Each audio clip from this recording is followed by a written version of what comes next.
And yes, the countdown is on to election 2016, and we have spent some time looking at the contenders for the seats at the Flagstaff House here on the show. But the subplot is that it's not only about the presidency, it's also that of the 275 seats in the Ghana's legislature, which are up for grabs through the ballot. Well, today we are taking a critical look at one of the constituencies which has been keenly contested. It's been dubbed the duel of the best brains and the contest of the women. The Weija Gbawe constituency is where we pitch camp today. My colleague Joseph Akable spent some time in the constituency to gauge the mood and see what is influencing their decision on who represents them for the next 4 years. We'll see his report, and then we will return and engage one of the two untested candidates gunning for that seat.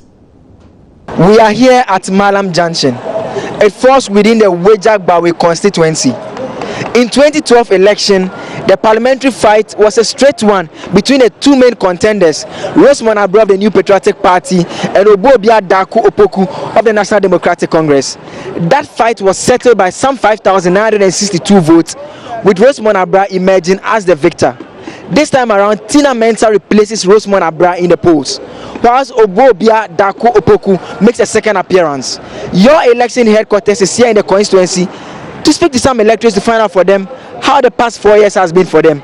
Also, more importantly, what will be the key issues that will be the deciding factor in their choice of a candidate for this year's polls.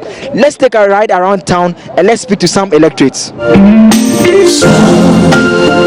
in our lives, we all have pain. Our first stop is the Gbawe Malam taxi branch. We are here to speak to electorates. A good number of them are taxi drivers, others too will be passengers who have come here to board a vehicle to move elsewhere. The questions are simple. How has the past 4 years been for them? Have they been impressed with their member of parliament? And also, going forward, what are the challenges that they want the campaign message to address? Last 4 years, now amount for a suspect say Jumabeko Nandi. Now this year it will media. Past 4 years, we expected work to go on well. This year, however, it is our prayer that things go on well so young people will get employment. We don't have dustbins in the neighborhood. Work is also on the low, so if we get someone who can help us, we will be fine. That's BB. Now after that is also a Jumano, a Wofum. It's okay. Our roads are in bad shape. As taxi drivers, the routes we use are not in good condition. They promised to fix it. We have waited, but it wasn't done. So, cost of living there. If you look at the cost of living, it's high. If you compare to last 4 years, cost of living has increased by 80%. In this constituency, we need many things. Roads. Our homes get flooded when it rains. The entire neighborhood needs good drainage system. As the election gets closer, we have seen some works. I'm not so impressed. I will vote for the person who can convince me with solutions to our problems. Media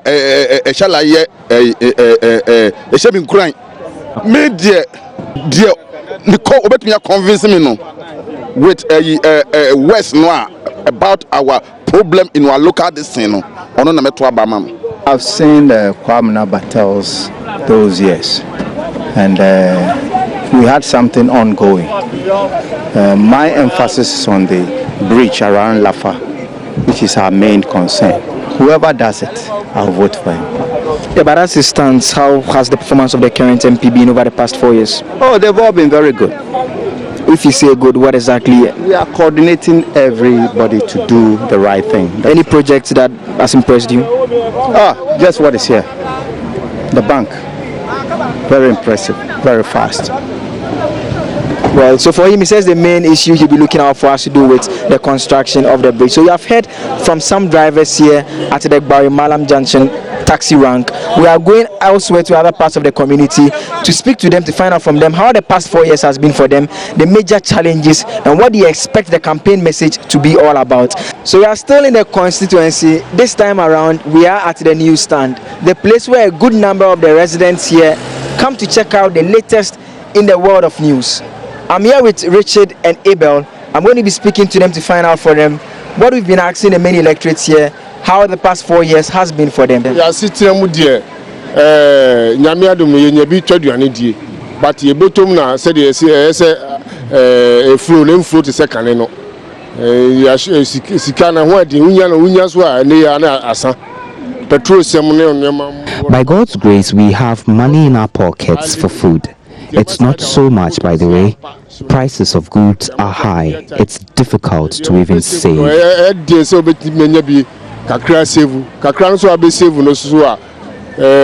Within short time, cannot compare the era to the previous. It depends. It's how the population is growing. That's how the things are. We are finding things difficult. For the past 3 or 4 years, it isn't easy. It is tough. But actually, the MP, in fact, she has disappointed at the lost. If you say you expected a lot, what were the specifics? What were you expecting? The area for infrastructure for our area, we don't have the road. Anything doesn't go well at our area at all. So we are expecting from her the promise from her that if she's staying around. So we thought maybe she might come and then help. But no, it wasn't easy at all. We've not even, for me, I've not set my eye on her since she has come. She has assumed her office. I've not seen her. She just actually take the money and then I'm glad even she moved us out from the constituency. She's no more staying around here. So actually, she's nowhere to be found. Fire rose. Like my brother was saying, our roads are poor. When they win power, we don't see them again. They have started showing up because the election is near. I will decide based on the message.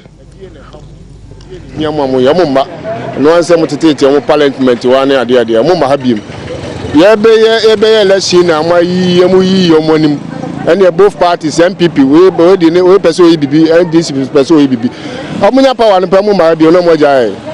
The infrastructure is very bad. Now, you know, can the phone and and I'm a soldier to Aba.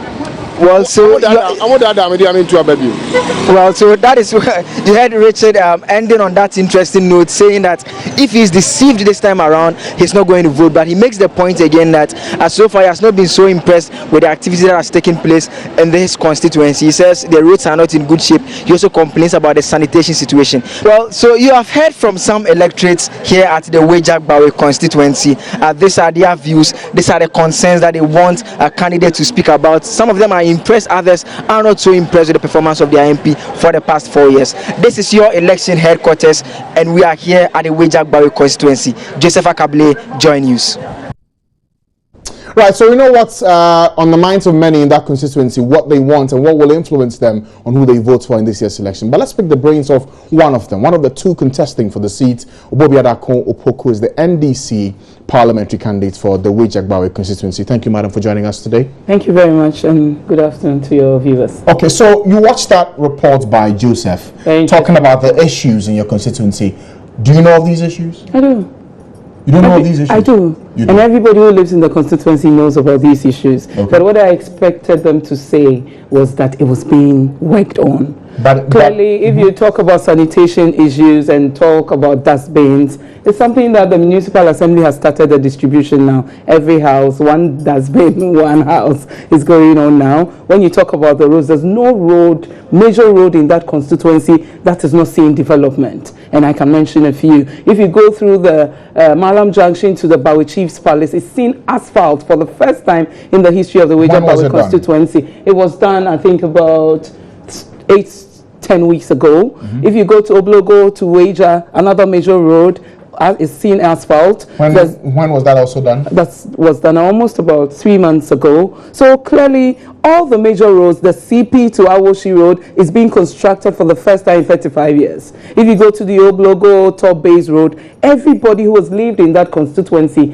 can clearly tell you that that's a road that has never been touched and it's being worked on. So drainages, roads are being constructed. Nobody promised that it's going to be done in overnight, but it's being done, and that is the joy that we all have, because we know that one day we will wake up and we will have roads that have been tapped. Okay, now, and I'm sure you've heard this already in the constituency, some say that the kind of works you've mentioned and the time frame within which it's been done gives people that thinking that it's just because you want the seat and that's why you're doing it in this election year. And these things were not done this year.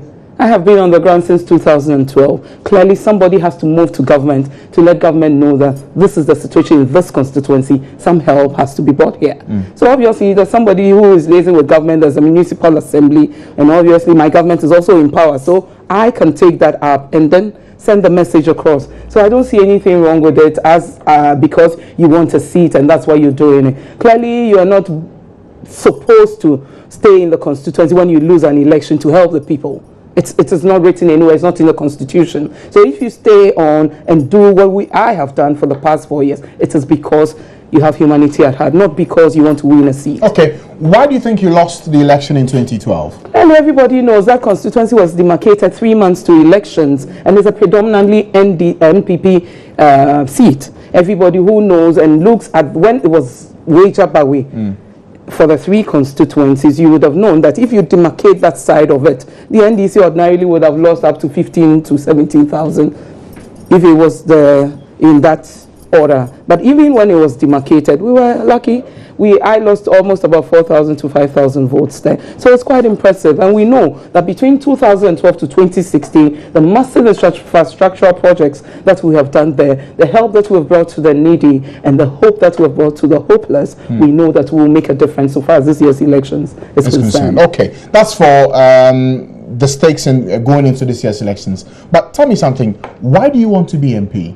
I want to be an MP because I have humanity at heart, not because I want anything. I just simply think that the people need somebody to lead them, a strong leader who will bring development to the constituency. I have lived there for 12 years. I've been there with the people through thick and thin. And I think that if they get somebody who will go out there, bring whatever is part of the national cake to that side of town, the people will be relieved. When it rains, people are on their rooftops. When it rains, people simply cannot sleep in their rooms. That's what we're doing. If you get to Malam Junction, the total filling station has been collapsed, clearly.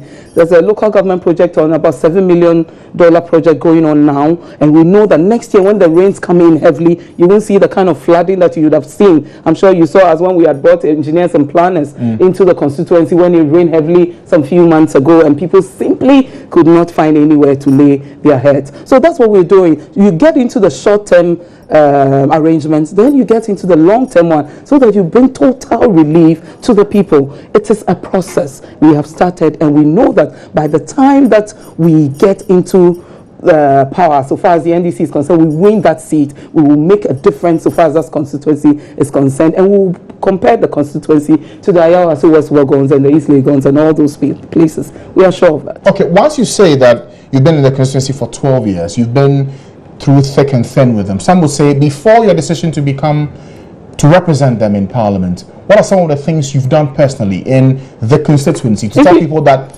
you think of them and that's why you want to be their MP? If you go into the constituency, and that's why I thought that when your reporter came, he should have come to see some of us. It's important to go down to the people, to the schools. Some of the schools simply were in dilapidated buildings. When you go to the Weija Presby JSS, for instance, the building that they were sitting in, if you walk into it, you realize that the building was shaking, it was cracking. Through my own initiative and through friends who always help us, we built a brand new school block for the JSS 3 students, and that's where they sit now. But at that time, I hadn't made a decision to contest that seat. Okay, but what does that also say about the local assembly in that area? That's why I get a problem with residents and all these people who think that the district assembly or the municipal assembly should be in charge of everything, so that when people simply pour their rubbish into their gutters and everything, they think that it's the municipal assembly's job, they have to come and clean. No, we need to be there for each other. But for the building that was dilapidated, it was up to the assembly to do. Sure, but at the end of the day, maybe the assembly had it in their plan, but maybe it wasn't time for them to get into that project yet. So if you're an individual, you're a philanthropist, you are one that has the humanity at heart, and you can take a step to bring hope to those kids who sit in that classroom, Why do you have to wait for municipal assembly? Why do you have to wait for government? That's what I'm trying to tell the people in the constituency. Most of them can help. Let us go out there and help. Let us not sit back and think that it is the work of government, it is the work of the municipal assembly. Because by the end of the day, when there's a disaster, we all run there to go and give the help. But the disaster would have occurred already. Why don't we deal with it now? Okay. What's your marker? What percentage are you looking at winning in this year's election? I'm not talking about percentages. All I know is that the people know that Obobia Dakopuku has been there for 4 years, through thick and thin. I lost the elections. Ordinarily, any candidate that has lost that elections goes away and they don't see that person again. I have been there. When it's raining, they are calling Obobia. They are not calling their member of parliament. When the sun is shining, they are calling Obobia. They are not calling their member of parliament. So clearly they know that Obobia Dakopuku is the one that can work in that constituency and bring relief to the constituency, bring development. Would the dynamics have been different if the sitting MP was contesting? Obviously, because I had contested with her in 2012, she's a known face and all. But this is a new phase. I was there in 2012, I'm there again in 2016. And I have development, I have works that I have done in my name. So obviously, I'm confident, and I know that my party is also confident because of the kind of projects that we have done in that constituency. That this time, the story will change. History is about to be made after 12 years. Okay, now, there's this picture we saw of the Gassaud Municipal Hospital, and you donated this vehicle to them on your birthday. How much did it cost you to get this? Do I really need to talk about it? Even the Bible says that what your left hand gives, your right hand shouldn't know. That's my seed that I sowed in that hospital. I have been there. I have people who work with me through my campaign. They get ill, we go there, and then the moment you get there, you get a referral to Kolebu 37. They need to bundle you into a taxi, or whoever brought you has to bundle you into his vehicle and take you. I have been thinking about this for the past 4 years, and I have been thinking that one day, if I had my own way and I get people to help me, I would donate an ambulance to the Gassaud Municipal Hospital. It is 3 constituencies. The Weija Gbawe constituency, Obom, Domiabra, Botiano, English, Amanfo. All these 3 constituencies depend on that hospital. It is overloaded, and it has to take some individuals, some NGOs and stuff to come to their aid. Government is doing their bit. What would you do different if you were to be MP, if you are to win the election? What would you do different for the hospital? We need to build a bigger hospital. We need to expand the place. The load is too much. The doctors and the nurses, the midwives are trying their best, but we need to come in. If you go into the maternity ward, that's my project for my 40th birthday next year. We are expanding it and making it bigger. These days when you go there, some of the pregnant women are on the floor because the place is packed and all. And that's my project that I want to do in my 40th year. I think that the hospital has a lot of land. We need to expand it. We need to make it beautiful so that everybody who goes there for healthcare simply gets in there and feels better. Not that you get there and because of the situation there, it even makes you ill. Have you always wanted to be an MP? I've always thought that anything that complements me so far as humanity is concerned is my joy. And I think that being a politician will complement the work that I want to do so far as my life is concerned. It's well planned and I'm delivering one after the other. Do you like the kind of mindset people have about politicians, that you come, you make promises, you win power, and then there's power in your hands to use? I think that the people should know that there are 2 types of politicians. There are others who come and promise and they go. They win, they go, they come back in 4 years to come and tell you how, things didn't go well, so they are back, give her another chance. I'm not that kind of politician. And I've told everybody that it is not because of houses or cars or whatever it is that people think that politicians want. That's why they go into politics. That's why I'm here. I want to be remembered for what I did for humanity. Humanity is my passion, and that's how Obobia Dakopuku should be remembered so far as the Weija Gbawe constituency is concerned and so far as Ghana is concerned. Okay, one thing I need to mention, and in doing some work for today's interview, I realized that the campaign is quite heated on the ground in the constituency. There's a lot of, between your supporters and that of the MPP, there's quite a lot of scuffle. In fact, sometime last week, there was a story of supporters clashing, the youth in the community. Is that how heated it's become? It's very heated, obviously, and it just didn't start. That's what it is, especially when you have an opponent who wants to try to protect the constituency because she simply thinks that it's an NPP constituency.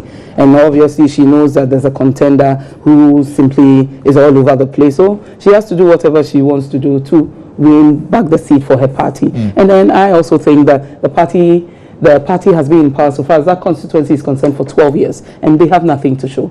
It has to change hands. Somebody has to work in that constituency. That constituency deserves better. And the NDC and Obobia Dakopuku will change the story. And you're hoping to hold the seat for how long? as long as the people allow me to, and they know that I will change the situation. Okay. Now, for many who may not know too much about you, what's your story? My story is very simple. An ordinary journalist working out there, became a presidential reporter for Professor Mills. After that, I launched my campaign in 2012 as the parliamentary candidate for the NDC in the Weija Gbawe constituency. And the story continues. This year, the story will change. I'll become a member of parliament. After some years, I'm sure I'll take the next step so far as my life is concerned. Would you nurse a presidential ambition? The Lord orders my step. At the right time, the Lord will tell the story. And then I'll go ahead with it. Yes or no? Are you nursing a presidential ambition? Not at all. Not yet? Not or yet. Not at all? Not at all. Not at all? At least for now. You don't seem to be I'm president in the concentrating on my parliamentary seat. Okay. And I want to win. I want to let the young girls out there who are interested in to go into politics know that we should simply not be stopping by the roadside and listening to what people say, especially when women get into politics. We have to be focused, we have to be determined and keep our eyes on the prize. What are some of the things they say about women in politics? Obviously, the moment you enter politics, one person or the other thinks that you've slept your way through it, one person or the other thinks that you got a big job because one big man there is warming your bed. Or I'm not distracted by that. I know what I want to do. You are given that kind of you get it all the time, and even when you go into constituencies that you get female contenders, that's when even the females use those allegations against each other. And I think that we should be there for each other because we all struggle so far as some men are concerned. Why should we be doing it to ourselves?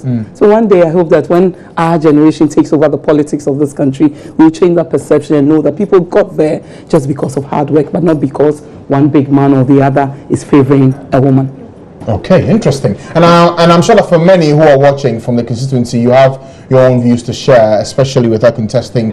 Two individuals are contesting in this race. Obobia is one of them, clearly making her marker in terms of why she should be voted for in this year's elections. Interesting thoughts there. But as we all have this conversation, what would you want to tell your people in the constituency?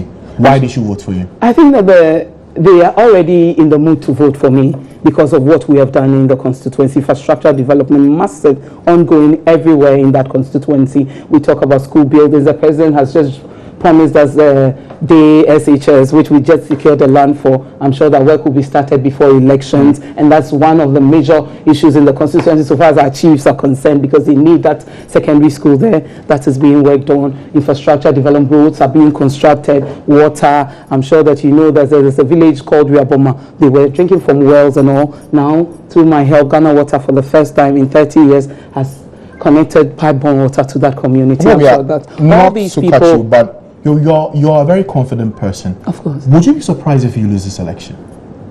At the end of the day, I know that I won't lose, so I'm not thinking about that. I don't have an answer for you for that, because I know that come December 7, by close of day, ballots are counted. Obobia Dakopuku will be the member of parliament for the Weija Gbawe constituency. Losing is not an option? No, it's not an option. Okay. Thank you for coming today. Thank you very much. And we'll also speak to the other candidates in this race for Weija Gbawe tomorrow here on the show. So mark that time. Many of you will be looking to hear from both sides, so you can take a decision on who you vote for in this year's election, especially for that seat, the Weija Gbawe constituency. Thank you once again for coming.